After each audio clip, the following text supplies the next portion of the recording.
Hoje, o TH entrevista o cirurgião plástico Euler Ribeiro Filho, que além de exercer a medicina, tem se mostrado um profissional multifacetado, atuando também como maratonista, em participações na TV, como autor de um livro recém-lançado e professor universitário. Hoje, uma referência em cirurgia plástica, o Dr. Euler Filho já ajudou milhares de pessoas na recuperação da autoestima por meio de procedimentos estéticos e reconstrutivos. Seja bem-vindo, doutor Euler. Que felicidade ter o senhor aqui, doutor. Bom, Vitória, obrigado também pela oportunidade da gente estar conversando aqui e expondo essas várias caras que o doutor Euler Filho tem, né? E às vezes tirando o doutor de lado, porque eu sou filho, eu sou pai, eu sou irmão, eu sou professor, sou médico, mas eu sou uma pessoa comum. Eu só exerço as minhas situações que eu elegi como prioritárias, de certa maneira, colocando situações assim de prioridade para aquilo que me faz feliz.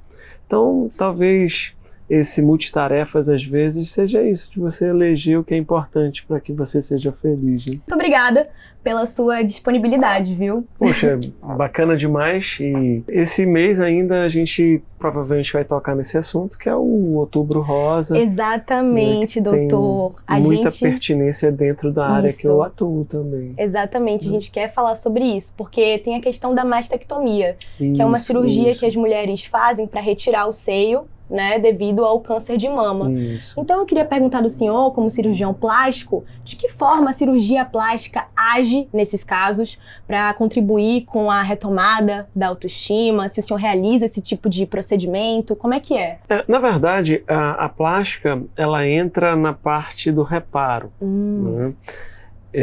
O diagnóstico, na maioria das vezes, é feito precocemente hoje, por conta da evolução realmente da medicina. Hoje a mulher ela tem um rastreamento de toda essa patologia, de toda essa doença, de uma maneira muito precoce. Então, se você rastrear e identificar, às vezes o plástico nem faz parte do tratamento, porque o nódulo é pequeno, são nódulos menores que 2 centímetros, às vezes não precisa de uma reconstrução plástica. Às vezes só o que a gente fala de retirada do nódulo e um fechamento primário. Então a cirurgia plástica ela age para que esse fechamento ele seja o melhor possível? Dentro de questões estéticas ou reparadoras saúde? Também, né? É claro que a saúde não é só o bem-estar físico, sim, mas é um componente bem-estar físico e bem-estar mental. E existem inúmeros trabalhos já mostrando que quando a mente tá boa, tá bem, você recupera o corpo de uma maneira também mais rápida, né? Então a cura, às vezes, do câncer passa pelo bem-estar mental. Então a cirurgia plástica, ela entra muito nessa parte reparadora do componente do tórax da mulher, porque a mama é a representação maior da feminilidade. Ela tem vários papéis da amamentação, né, que traz o filho para proximidade da mãe, o cheiro da mãe, o aleitamento, a nutrição. Depois tem todo o papel da sexualidade, da diferença sexual.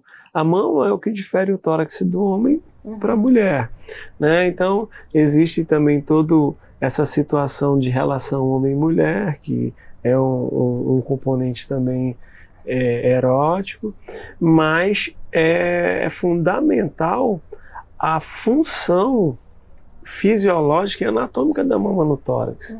E todas as vezes que a paciente passa por uma perda de todo o contexto da mama, quando você falou da mastectomia, aí a gente tem que lançar mão de retalhos, né, que seriam tecidos longe da área do tórax para reconstruir a mama.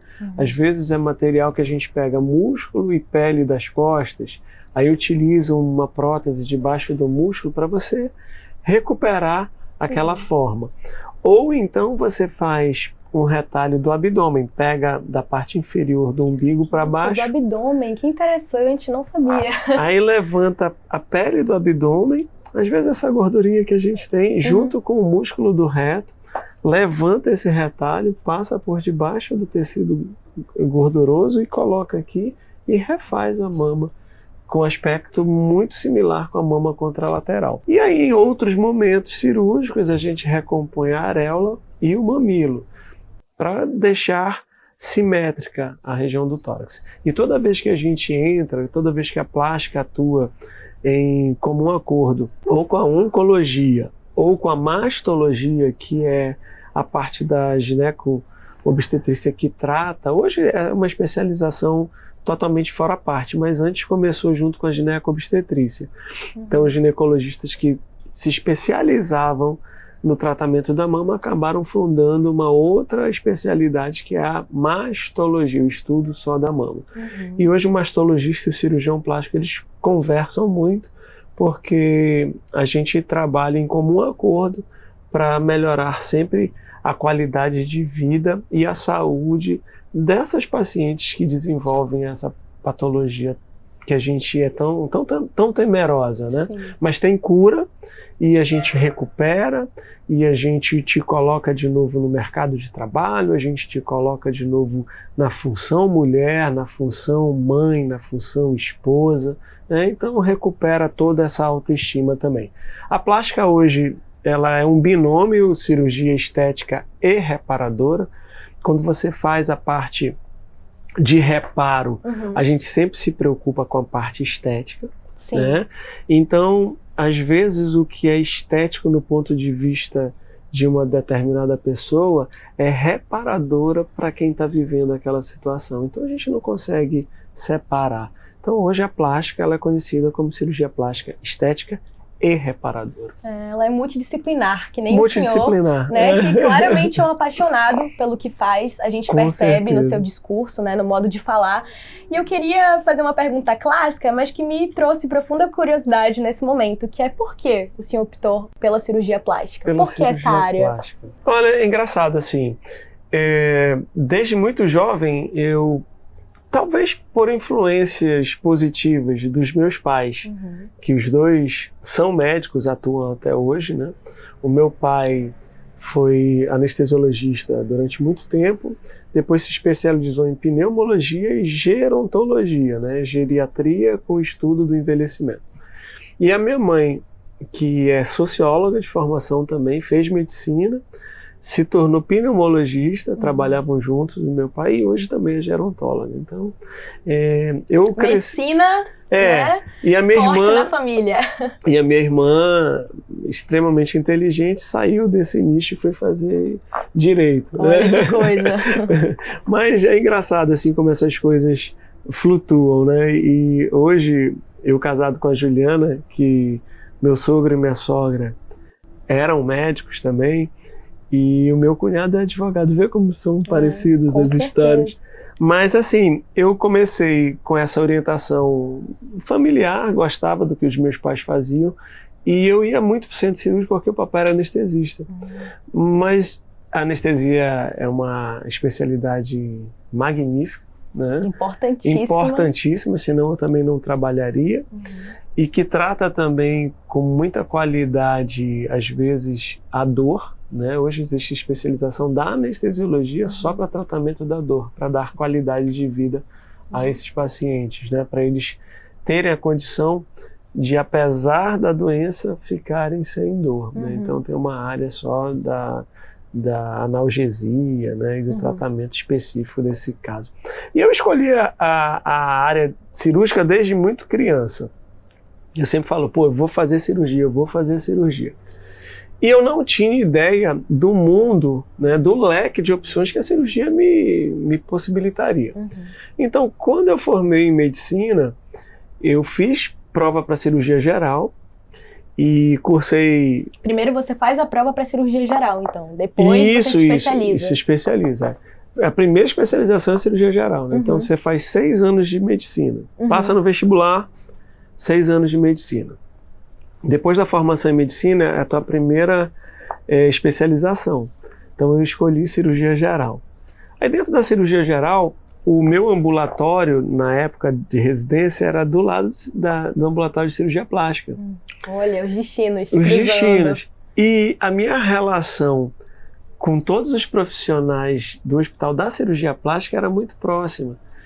E eu sempre estava ali observando modo de incisar, modo de pegar no material, a delicadeza, a satisfação dos pacientes perante toda essa parte reparadora, que nos grandes hospitais, a plástica, os hospitais públicos, ela é basicamente reparadora.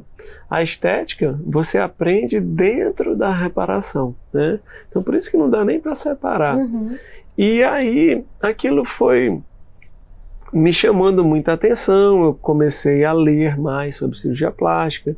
Nós temos hoje tínhamos, né, o Dr. Ivo Pitangui, que foi o ícone mais famoso mundialmente da cirurgia plástica, e a gente desenvolveu aqui no país uma especialidade muito sólida, de muito conhecimento, e também de desenvolvimento de muitas técnicas, de trabalhos. Então, hoje o Brasil é considerado o país da plástica. Isso, ele é um dos países que mais as mulheres fazem cirurgias plásticas também. O primeiro é os Estados Unidos, por conta da população, mas o segundo é o Brasil, mas a qualidade dos nossos cirurgiões são superiores, porque a gente mete a mão na massa muito cedo, a gente opera muito cedo, a gente tem uma habilidade cirúrgica manual diferenciada mesmo, né?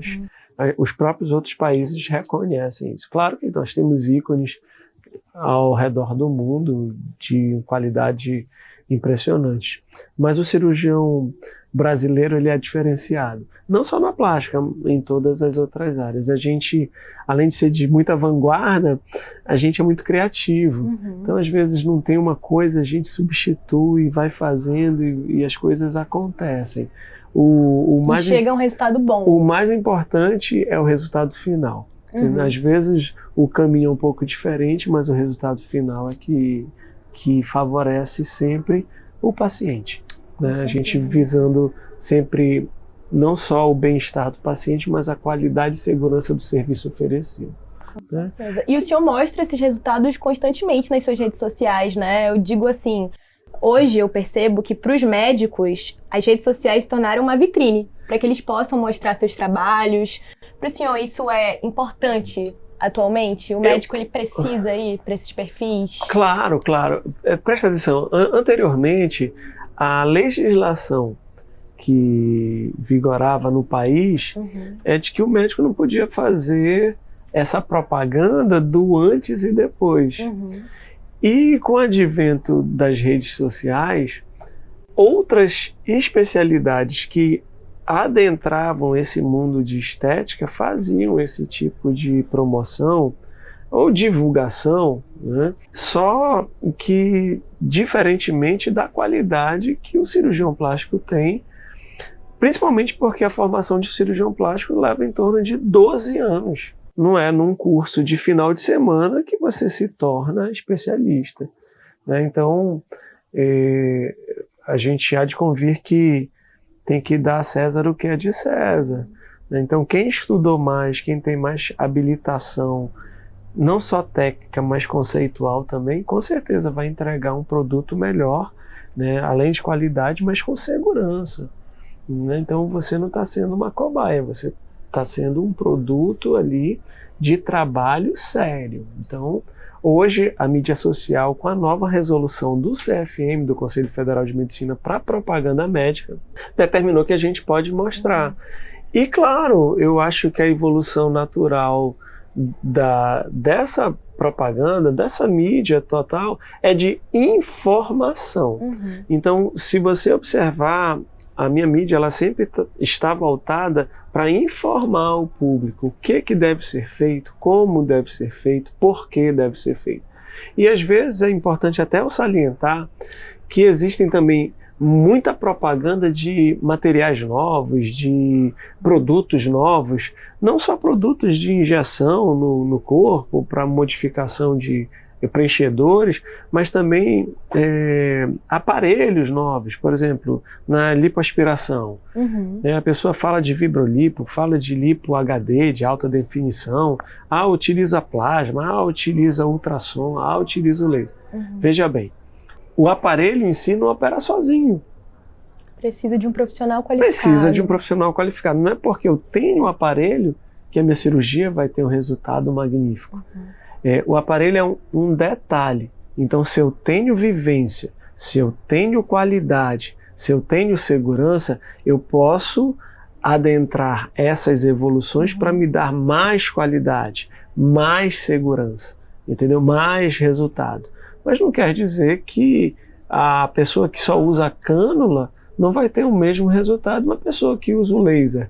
Às vezes, quem usa a cânula tem até mais habilidade. Então, o que seria essa cânula? A cânula é a agulha que aspira. Entendi. Né? Então, o vibrolipo é porque essa cânula ela é conectada no aparelho que faz o movimento de ir e vir e de rotação.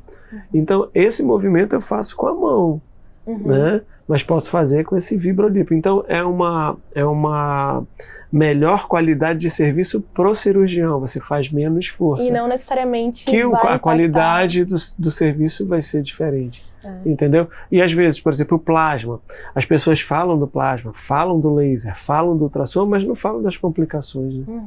É interessante o senhor falar sobre complicações, porque, se eu não me engano, em 2020, uma influencer, Tainara Ogier, foi realizar um procedimento de lipoaspiração e um médico perfurou um vaso sanguíneo dela que levou ela até a UTI.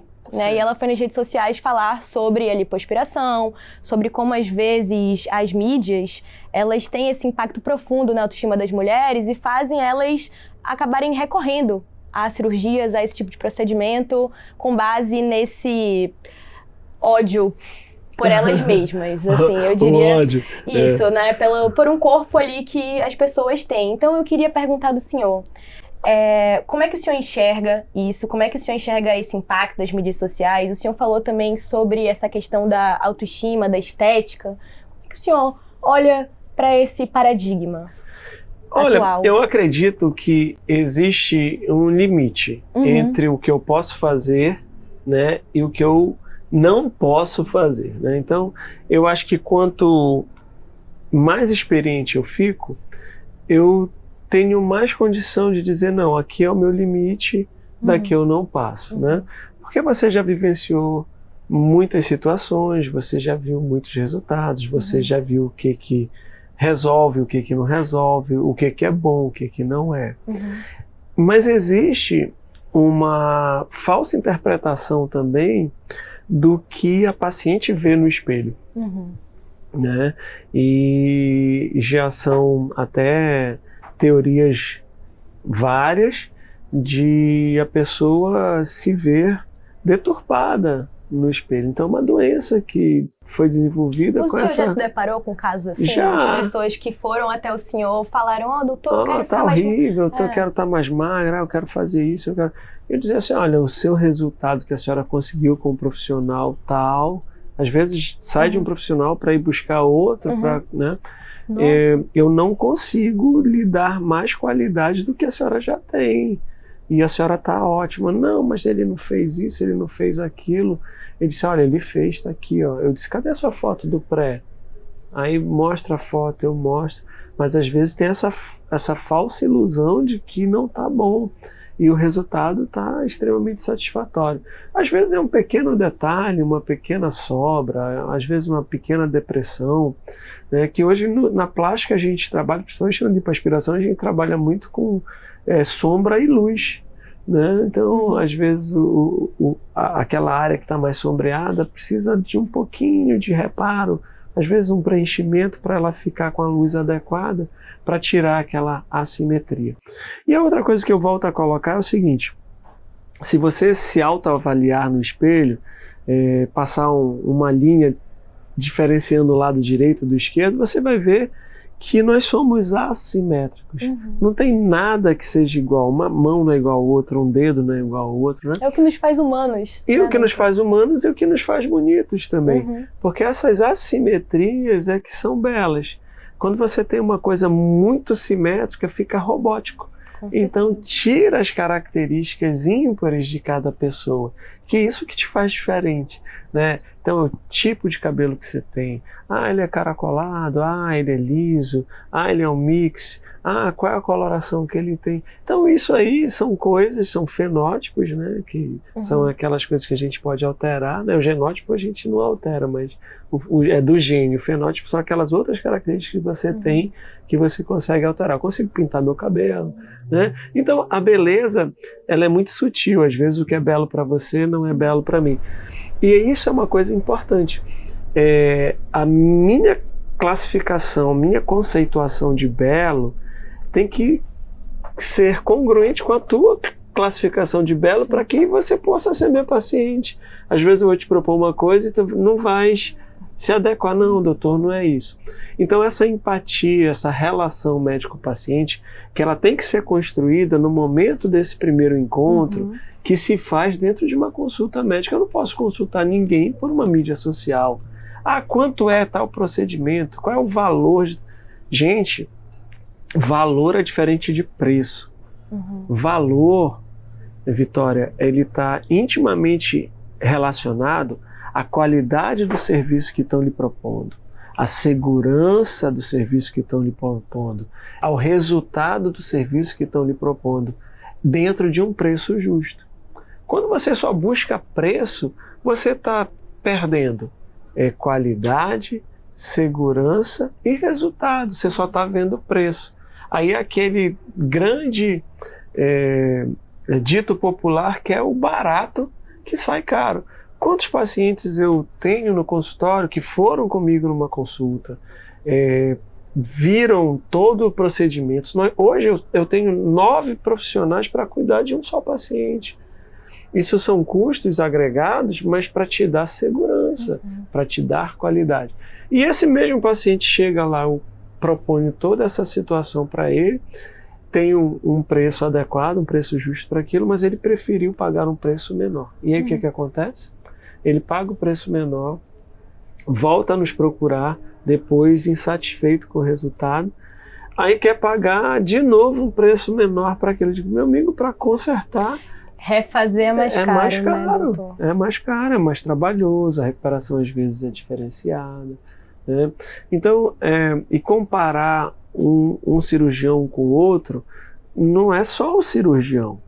Né? Eu tenho por trás de mim um anestesiologista, um outro auxiliar, uma equipe, um hospital que me dá toda a estruturação de qualidade de serviço, de qualidade de material, de qualidade pós-operatório, de nível de hotelaria, de suporte técnico para que a gente lhe dê essa segurança e numa eventualidade a gente ter alguém também para lhe auxiliar na manutenção da sua saúde. Então, cirurgia plástica não é brincadeira. O senhor falou agora sobre cirurgia plástica não ser brincadeira e eu me lembrei do pós-operatório, porque muitas pessoas que realizam esses procedimentos, elas falam, nossa, eu não sabia que o pós-operatório seria tão intenso. E, além disso, esse acompanhamento que o senhor afirmou que presta, né, aos seus pacientes. Assim, no pós-operatório hoje, para mim é de praxe, né? A minha enfermeira, no dia seguinte, eu dou alta. Então, quem faz o pré-operatório, o transoperatório, o pós-operatório sou eu. Eu não mando ninguém dar alta para o meu paciente. Eu estou lá na hora da cirurgia, durante a cirurgia, no pós-operatório imediato, no dia seguinte para dar alta.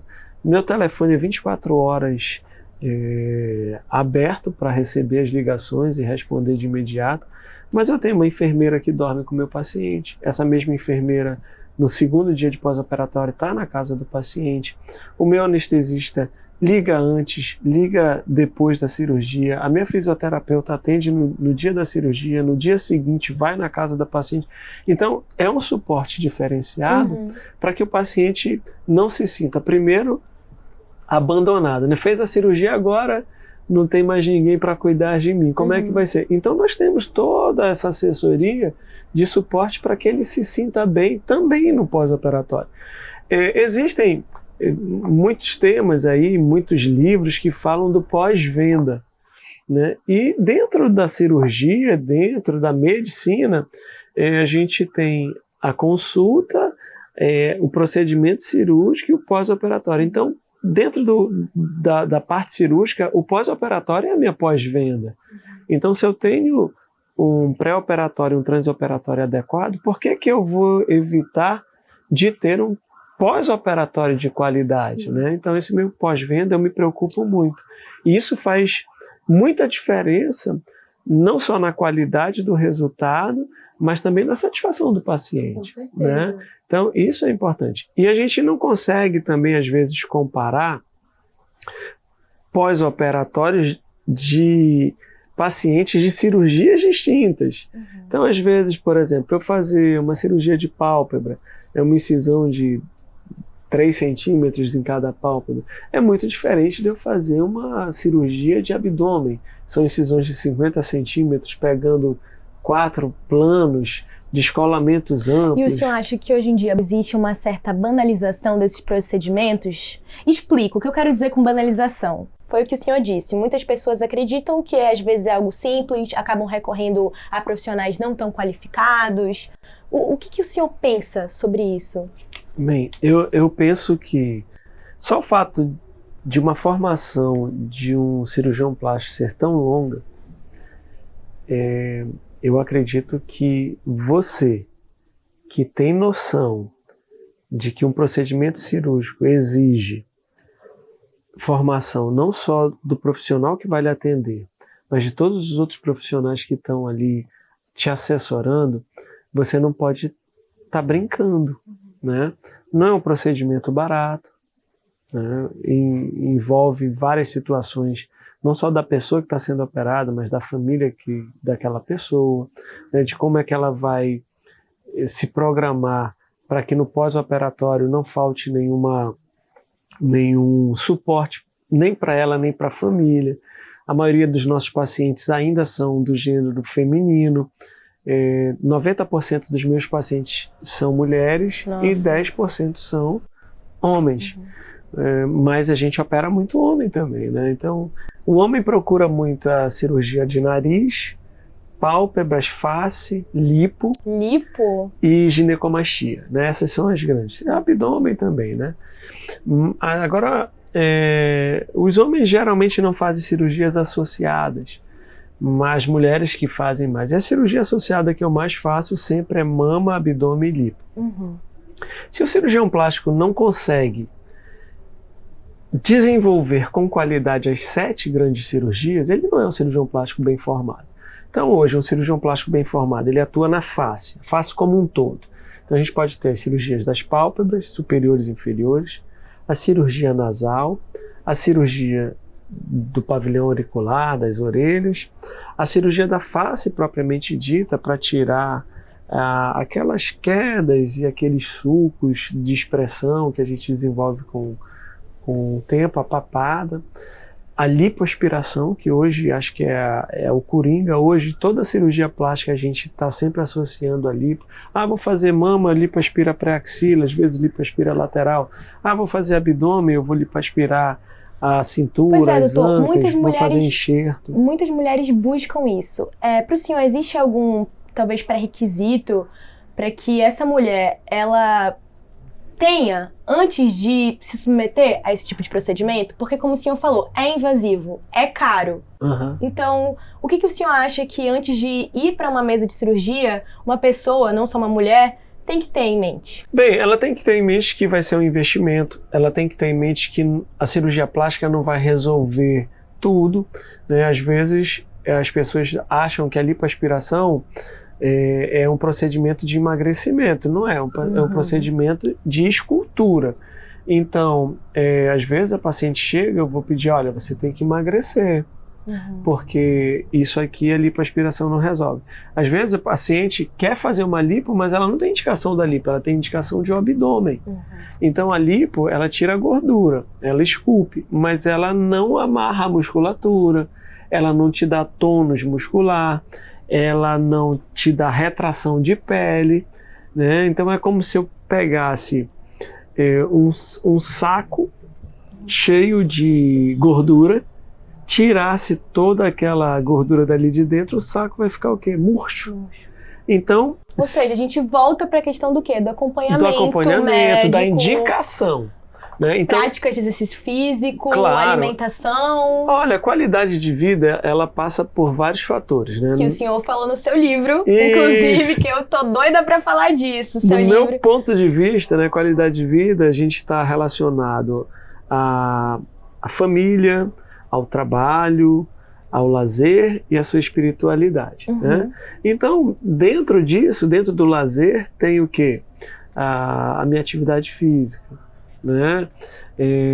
Eu tenho também o contato ali com as pessoas que a gente gosta, então ali a família, né? Então eu tenho que estar apto para ter contato, ter lazer, mas eu tenho que ter tempo para trabalhar, né? E eu tenho que ter um tempo para Papai do Céu também, né? Para agradecer. Então eu sempre inicio o meu dia todo santo dia. Obrigado, Papai do Céu. Estou grato de estar aqui, podendo respirar esse ar, podendo estar conversando aqui com a Vitória, explanando para vocês aí o que é a realidade da cirurgia plástica e dizer para vocês que o que eu acho que você tem que procurar antes de mais nada é ter o quê? Felicidade daquilo que te contempla.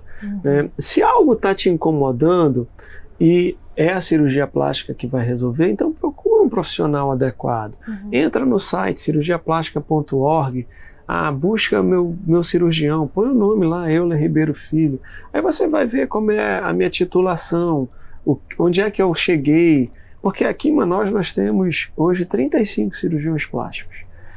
Todos bem formados, todos bem conceituados. Então, você pode às vezes ir em 2, 3, 4, mas opere com quem lhe der mais segurança, com quem lhe der mais qualidade de serviço, ou com aquela pessoa que você tem mais empatia. Com certeza. Nunca vá pelo preço. Com certeza. E em meio a tanto trabalho, né, doutor, o senhor entrou para o mercado editorial, escreveu um livro depois dos 10 quilômetros, não é isso? Em que o senhor fala sobre essa conexão entre mente, corpo e espírito, que levou o senhor a escrever. Poderia falar um pouco sobre o seu livro? Claro. Olha, eu acho que isso foi um presente que eu consegui me dar no ano passado, no meu aniversário do ano passado. Era uma vontade muito grande que eu tinha de escrever um livro, né? Escrever um livro, plantar uma árvore, ter um filho, não nessa sequência, né? Não necessariamente nessa ordem. Nessa ordem. Eu acho que eu tive um filho, depois eu plantei a árvore e agora eu escrevi o livro, né?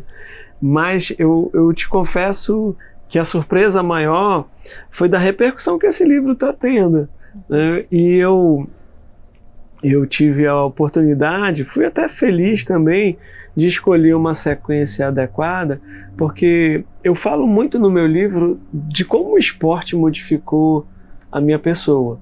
Né? Antes Você que é triatleta, né, doutor? Hoje eu que sou um triatleta amador, né? Então eu já faço as provas longas do triatlon, que são 4 quilômetros nadando, 180 pedalando e 42 correndo, que é o que a gente chama de Ironman.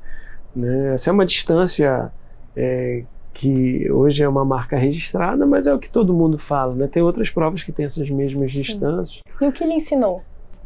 O que me ensinou? Isso. Resiliência. Eu acho que eu sempre penso que eu posso melhorar 1% a cada dia. Né? Eu posso ser melhor pai, eu posso ser melhor esposo, eu posso ser melhor cirurgião, eu posso ser melhor atleta, eu posso ter um contato maior com o Papai do Céu, né? Eu posso ser um melhor guitarrista. Eu posso estudar aqui depois de ver essa entrevista e ver, poxa, eu podia ter falado isso aqui melhor. Então, é você ter a capacidade de se autogerir, mesmo às vezes durante um caos. Com certeza. Entendeu? Então, essa experiência a gente só angaria realmente depois de uma certa idade. Eu não posso querer que os meus filhos, que são jovens ainda, ou então estão na adolescência ou na pré-adolescência, tenham a mesma capacidade de trabalhar situações, às vezes com a calma que eu tenho, às vezes com a explosão que eu tenho, né? Com a experiência que eu tenho, porque isso a gente angaria durante o tempo. Sim. Mas existem algumas situações que são favoráveis, que é a leitura de livros. Então, o meu livro, ele tá meio que ali no autoajuda, mas é um livro que vai te ensinar a pensar diferente, vai te ensinar a fazer uma atividade física e ver o que você tem de positivo dessa atividade física. No meu caso, ó, eu recompus toda a minha parte física, né? E eu tive um ganho tão grande que a minha parte física estimulou a minha parte espiritual, minha parte intelectual, psicológica, né? Então eu ainda resolvo muitas situações, às vezes numa corrida. Então num treino de 1 hora eu vou, por exemplo... Ótimo para ansiedade também, que é o mal do século. O mal do século hoje é a depressão, né? E a gente vê muitos jovens desenvolvendo isso. Acho que é tanto acesso a tanta informação e tanta cobrança em todas as áreas, em todos os meios, que vocês desenvolvem essas ansiedades importantíssimas, né? E eu te confesso que, por exemplo, o esporte não mudou só a minha vida. O esporte mudou a vida da minha família.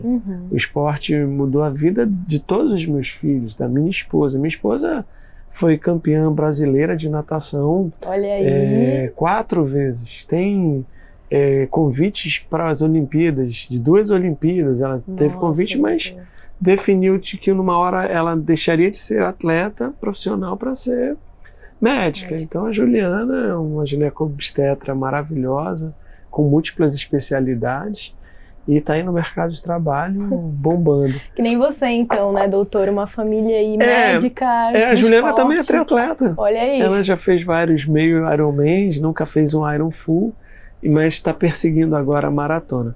Mas ó, só para a gente encerrar o livro, eu acho que você que tem vontade de fazer alguma atividade física, olha, eu comecei correndo 3 quilômetros. E por que o livro foi depois dos 10? Porque foi depois dos 10 que eu despertei para essa área do atletismo em si.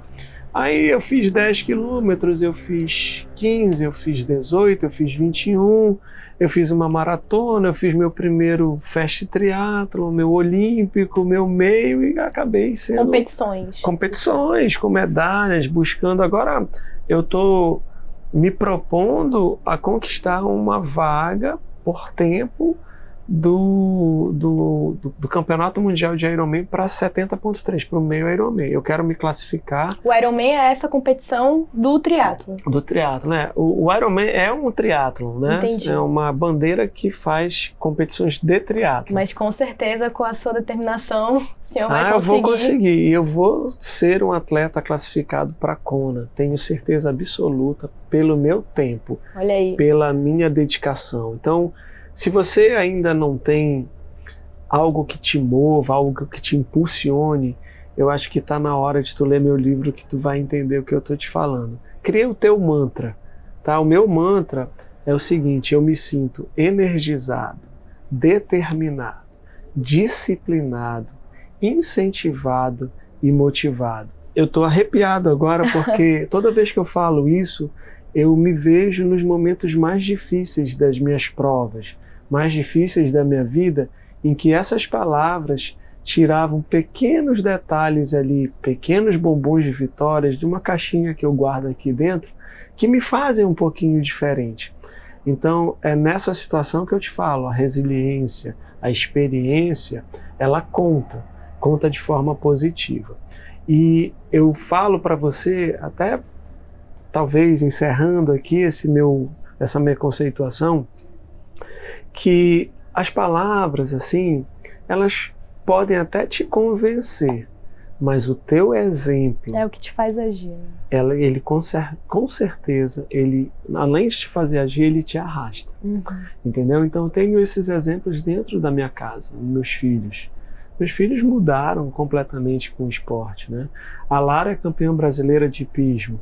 O João Vitor hoje é meio maratonista, faz jiu-jitsu. Todos adolescentes. Todos adolescentes, né? Adultos jovens e adolescentes. O Luca faz tênis, faz Muay Thai, faz jiu-jitsu, malha bastante. E o Euler Neto, que é o menor, hoje ele faz futebol, tênis, jiu-jitsu e Muay Thai e boxe. E nas horas vagas ainda arrisca um ciclismo, uma corridinha. Seguindo os passos do pai. Seguindo os passos do pai, né? E da mãe também, a Juliana, que também faz tudo isso. Sim, e dá todos esses exemplos. Então, eu acho que eu sou uma pessoa de sorte. Quanto mais eu me aproximo de Deus e mais eu estudo, mais sorte eu tenho, né? E assim, a gente atrai aquilo que a gente busca. Então eu busco sempre estar feliz, eu busco sempre estar alegre, eu busco sempre estar sorrindo, eu busco sempre estar na companhia das pessoas que gostam de mim, né? E eu tenho essa sorte de ter a Juliana, de ter meus filhos, de ainda ter meus pais, de ter minha irmã, meus sobrinhos e os meus amigos, que são muitos. Tá? Então, te agradeço aqui demais. Doutor, uma presença inspiradora. Obrigado. Saiu daqui bem reflexiva, viu? E muito obrigada por estar aqui conosco, batendo esse papo. Eu acredito que vai ser extremamente importante, não só para as pessoas que já fizeram cirurgias, que buscam, né, cirurgiões. Aí o senhor deu um ótimo exemplo, uma ótima dica de como pesquisar bons profissionais. Tem o senhor também, que é um ótimo profissional aí, né, para jogo. E é isso. Agradeço mesmo pela sua disponibilidade. Olha, de verdade. Eu que agradeço aqui toda hora pelo convite, e eu estou apto para qualquer momento voltar para a gente discutir qualquer tipo de assunto, não só na medicina. Então é isso, muito obrigada por assistir e segue a gente nas redes sociais, @InfoTodaHora, estamos sempre disponibilizando notícias, informações bem apuradas e de qualidade, e se inscreva também no nosso canal para mais vídeos, mais entrevistas com profissionais qualificados. Tchau, tchau!